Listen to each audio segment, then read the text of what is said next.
Agora voltou esta verdadeira putaria, esta é a palavra, não conheço outra, e o ano passado já foi o recorde, 16,4, agora 16,8 bilhões. Ou seja, 33 bilhões e 200 milhões em renúncia fiscal. Fala pessoal, sejam bem-vindos a mais um vídeo do meu canal. Antes da gente continuar assistindo aí essa notícia, chega a ser horripilante as coisas que a gente ouve assim desse governo, enquanto aí o dólar tá subindo, o governo autoriza, libera aí 16,8 bilhões de verbas para a lei Renor. Olha o que o governo está fazendo. Antes da gente dar continuidade no vídeo, não se esqueça de curtir, compartilhar, comentar e se inscrever no canal. De receber imposto do Banco do Brasil? Ou você gosta de imposto, meu filho? Você gosta de gastar? Recebe imposto.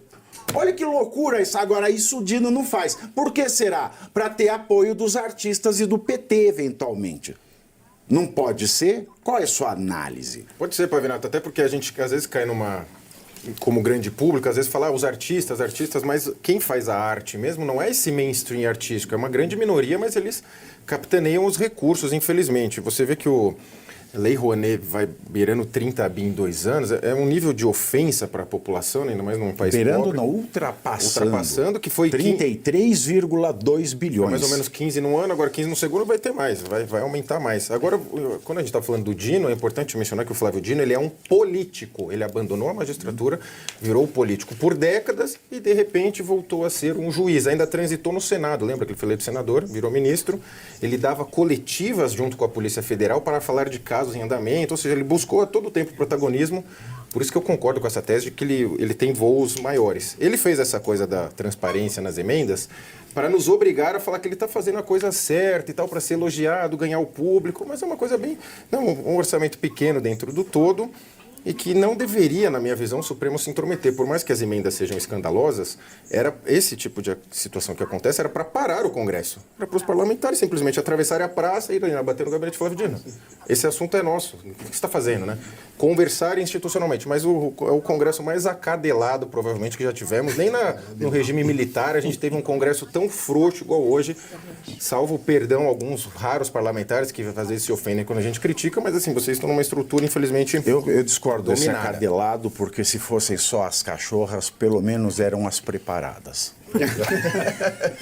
Você vê que a esquerda não precisa ganhar eleição, igual o Cláudio falou. A esquerda não precisa ganhar eleição, ela já provou isso, ela tomou de tal forma as instituições que ela perde no voto, perde no Congresso, e vai no tapetão e ganha, cai com um juiz que era político do Partido Comunista. Então, mas acabou.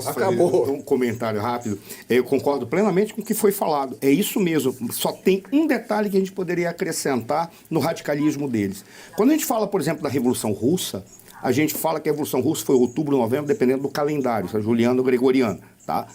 Mas antes da Revolução Russa ter acontecido em outubro, novembro, teve a Revolução de fevereiro, março, que foi a revolução em que os mencheviques... Quem eram os mencheviques? Eram exatamente os social-democratas, que brincavam da democracia relativa, esculhambavam o cenário, tomaram conta... Aí ficaram os bolcheviques, que eram os radicais, revolucionários e comunistas que queriam fuzilar todo mundo, esperando a hora certa. Foram lá, derrubaram os bolcheviques. O Flávio Dino é aquele que os acompanha. O grande problema é que a gente não vê nem ideologia neles. Na realidade, eles estão preocupados em ter uma corja que comanda tudo e eles são os verdadeiros escravocratas. A sociedade é escravagista. É isso. Toda a sociedade é de escravos em relação a nós. Se eles não têm nem ideologia. Esse que é o grande problema. E quando a gente para ver, olha o que o Flávio Dino fez. Ele pegou só os 4 bilhões. Não, isso é muito... Por quê? Porque ele quer pegar o Lira, quer pegar toda a direita. Exato, porque... Ele quer pegar a direita. Ele não está preocupado. Em 2 anos, 33,2 bilhões para artista famoso. Isso é abuso de poder político. Sim. Porque eles estão fazendo propaganda para esse governo. Veja o show de Caetano Veloso. Exato. E Maria Brethanha. E o show era patrocinado pelo Banco do Brasil, tá? E Lei Rouanet. Lei Rouanet, renúncia fiscal. É isso aí. Não é patrocinado, não. Quem patrocinou, somos nós. O governo está pagando com o nosso Porque dinheiro. Nosso dinheiro, exato. devia ser proibido para uma marca que usou dinheiro de renúncia fiscal ter propaganda gratuita, Exato. mas não é. E aí chega lá no show, aí eles olham, ela tem, ó, foi no estádio, Foi no Allianz. foi no Allianz Pagar e bateu um holofote lá numa silhueta desprovida de cabelo. Assim, aí eles começam a gritar sem anistia. Rivaldo Jesus. Né? Bate o holofote, gira assim, bateu na cabeça do Rivaldo Jesus, né? Aí o Caetano viu, aí começa a... Isso é política pura bancada. Isso são 33,2 bilhões para um governo. E o Lira é culpado. O Lira merece. Merece, O Lira sim. merece isso. Sabe por quê? Merece mesmo. Porque ninguém via onde cortar dinheiro. Ai, não tem de onde cortar dinheiro. Ai, nós vamos cortar de onde? Corta dos artistas, corta do Caetano, da mulher dele, da Paula Lavinha. Corta da Cláudia Raia. Eles não vão deixar de apoiar se cortar. Tá que a Paula, por exemplo, estava naquela conversa da regulamentação. Lembra, professor? Que eles foram ali e falaram a regulamentação da inteligência artificial. sim, Então, cumprindo o papel político deles. E aí aquela cantora deu, né, aquele baita argumento de que disse que no final estava de boa e tal. Então, quer dizer, eles é propaganda, é o Ministério da Propaganda, é o puxadinho do Ministério da Propaganda, que é o SECOM. Você coloca os artistas para serem entidades políticas e entrar dentro do jogo. Não, se a gente pensa em Lei Rouanet ainda, com seu captação. dinheiro. Você pensa em captador de Lei Rouanet. Você pensa lá, sujeito da direita, fora. Sujeito de esquerda, fora. dentro. É isso aí. Paula, dentro. Sempre. Agora, É verdade. não, mas... E a Paula tá lá dentro faz um tem tempo, hein? detalhe. Sabe em que o Lira vai se ferrar? Porque o Lira imaginou que ele construiu uma estrutura na qual ele tem poder. Ele não tem poder. Quem tinha poder e se ferrou era o Eduardo Cunha. O povo também. Por qual razão o Eduardo Cunha tinha poder? Porque ele conhecia as entranhas de tudo que estava acontecendo lá, ele sabia qual era o pecadilho de cada um. Por isso ele poderia ferrar com todo mundo. O Lira acha que ele tem essa estrutura. Ele não tem essa estrutura. Vamos começar. Ele quer um ministério? Não, não quero. O ministério dos sonhos dele é o ter maior orçamento, que era a saúde. Já estão começando a querer rifá-lo para levá-lo para a agricultura. Tudo bem, só tem um detalhe. Ele acha que ele fez o seu sucessor. É bom ele entender o seguinte: quando o anjo cai, ele pega asa de demônio, que é virar presidente da Câmara, ele tem vida própria, querido. Ele está rifando no inferno com você. E você já não é mais nada.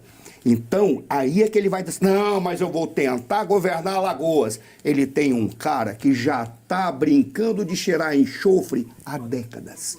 Você era criança na política ainda quando o cara está, que é o Renan Calheiros, que é o teu grande adversário. Então é por isso que ele vai dançar, ao invés dele ter ficado do lado certo, ter ficado do lado das pessoas. Então cria o blocão do Centrão com uma posição de Brasil. Ele não fez isso, ele ficou ali, ó. Por isso que ele vai dançar. Só para lembrar. O ministro Flávio Dino, do Supremo Tribunal Federal, determinou o bloqueio de 4 bilhões de reais em emendas parlamentares e a instauração de um inquérito na Polícia Federal para investigar uma manobra realizada pelo Congresso, capitaneada pelo presidente da Câmara, Arthur Lira, para o pagamento desses recursos. A decisão de Flávio Dino foi uma resposta a um pedido do PSOL, que apontou irregularidades na destinação da verba em emendas de comissão. Esse tipo de emenda, que não tem pagamento obrigatório, é indicada por colegiados temáticos no Congresso, tanto da Câmara quanto no Senado.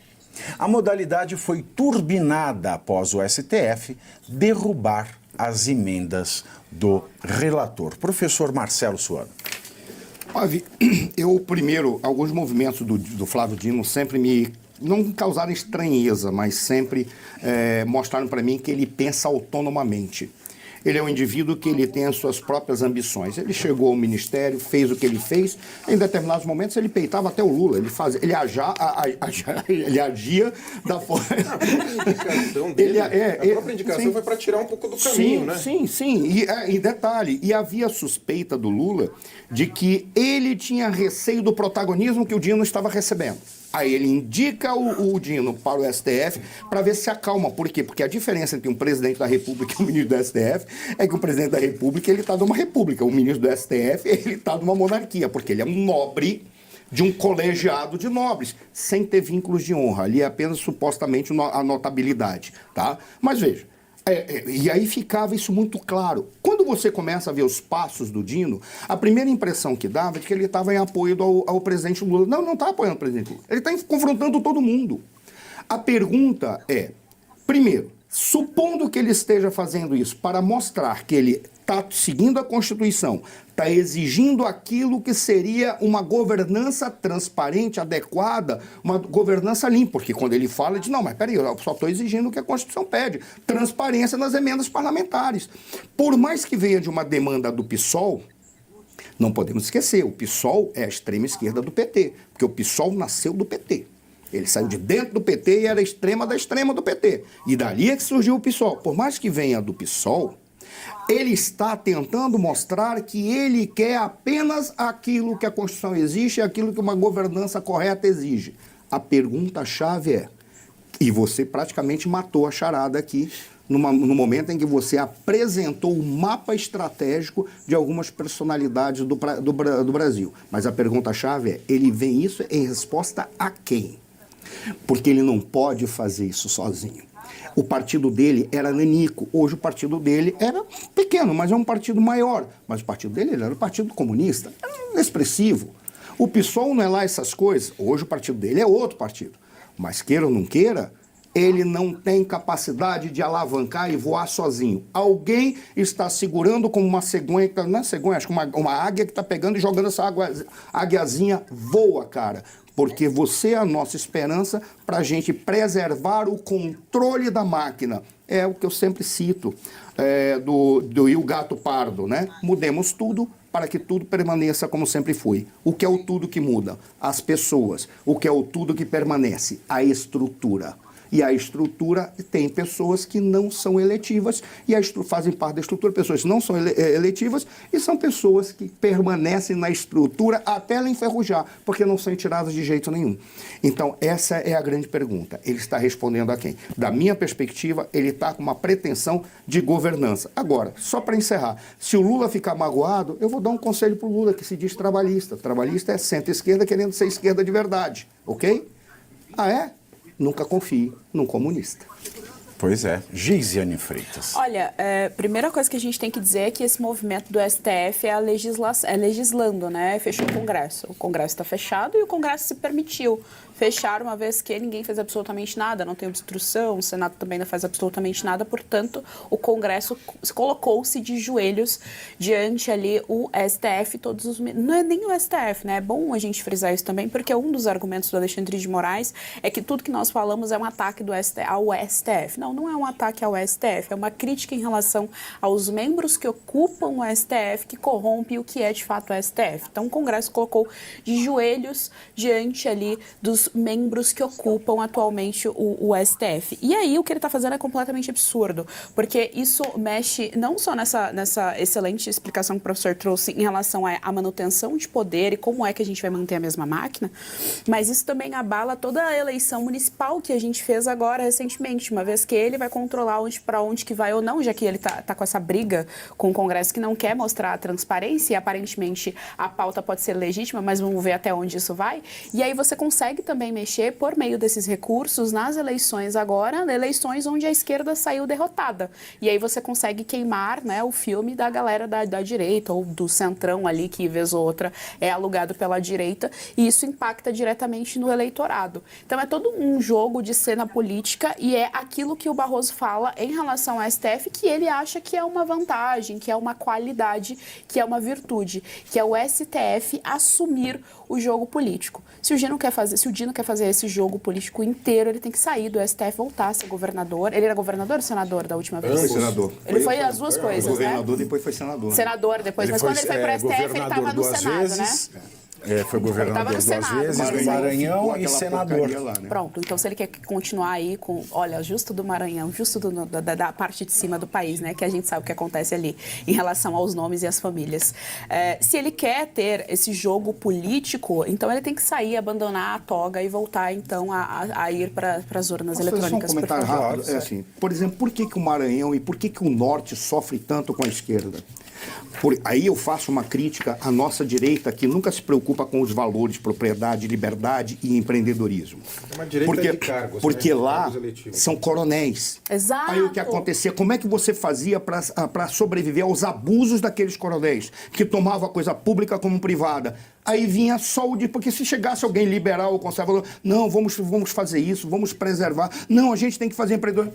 Mas está tudo nas mãos desses caras. Faz uma comparação com o sul do país. Acaba indo Por à que o sul esquerda? do país é uma baita de uma potência? Porque o pessoal do sul tem a consciência de propriedade privada. É terra, Exato. meu amigo, é Gente, terra. é isso aí. Pra eu ter terra, eu Eles tenho que ter têm. arma, eu tenho que me defender. Eles acreditam é na outra existência coisa. de uma classe média lá, não tem. Aí Exato. todo mundo migra para a esquerda. Aí o que a esquerda faz? Exatamente. Nada. Faz essa porcaria que a gente E a vê. diferença está aí, em números e em desenvolvimento. É isso A aí. diferença está dada. Basta comparar uma parte com a Tua outra. comparação com o Sul foi maravilhosa, porque lá tem classe média, lá as pessoas acreditam no empreendedorismo, acreditam nos valores de propriedade, acreditam nos valores fé, acreditam nos valores de liberdade. Exato. Por isso que é aquele núcleo grande do Sul e Sudeste do Brasil, que ele vai no interior de São Paulo. Por que as pessoas são Exato. conservadores? Porque tem uma classe média grande, tem pessoas que empreendem, pessoas que acreditam E é ali nesses que tá a valores. cultura, É né? isso aí. É ali Você que tá a veja, cultura. essas... Desculpa, eu acabei um monte. Essa questão, Monopolizou, né? gente. Essa questão Eu adoro conversar com você, não tem- de emenda, você não sabe para onde vai. De tudo que vem acontecendo com o dólar lá em cima, né? Bateu aí na casa dos 6,20 hoje. PT diz que Lula dá sorte à economia. É brincadeira essas coisas que a gente ouve que vem aí desse governo, desse desgoverno aí. Qualquer pessoa ligada a esse desgoverno falar que o Lula dá sorte à economia. A economia aí tá gritando, pedindo socorro e o Lula vem falar que dá sorte, dizer que o Lula dá sorte à economia. É muita cara de pau das pessoas.